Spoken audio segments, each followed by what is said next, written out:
வணக்கம் நேயர்களே. இன்றைக்கி நான் வீட்டில் இஞ்சி பூண்டு பேஸ்ட் ரெடி பண்ணுறேன். எல்லாருக்கும் இஞ்சி பூண்டு பேஸ்ட்டு தெரியும்னு சொல்வீங்க. எனக்கு தெரிஞ்சதை சொல்கிறேன். சின்ன சின்ன விஷயங்களை நம்ம ஃபாலோ பண்ணிக்கலாம். உங்களுக்கு தெரிஞ்சதை நான் உங்கள்கிட்ட நான் ஃபாலோ பண்ணிக்கலாம். எனக்கு தெரிஞ்ச விஷயங்களை நீங்கள் ஃபாலோ பண்ணிக்கலாம்.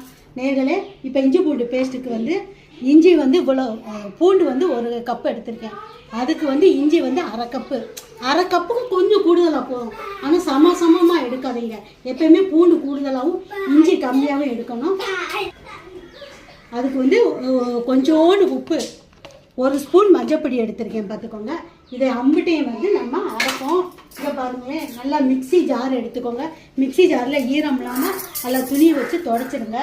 துடைச்சிட்டு ஃபஸ்ட்டு வெள்ளைப்பூடை போட்டுக்கிடுவோம். அடுத்து மஞ்சப்பொடி,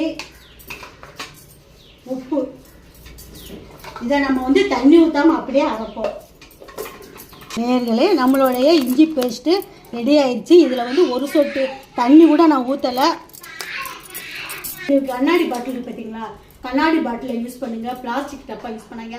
அது கூலிங் ரொம்ப ஆகி உள்ள தண்ணி ஆகி சீக்கிரத்தில் இதாயிரும். இப்படி கண்ணாடி பாட்டிலை யூஸ் பண்ணிக்கோங்க.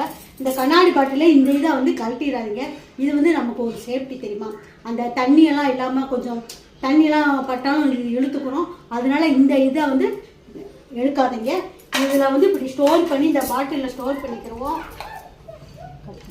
நேரிலே இப்படி பேஸ்ட்டை ரெடி பண்ணி ஸ்டோர் பண்ணி இப்படி நம்ம வச்சுக்கிடுவோம்.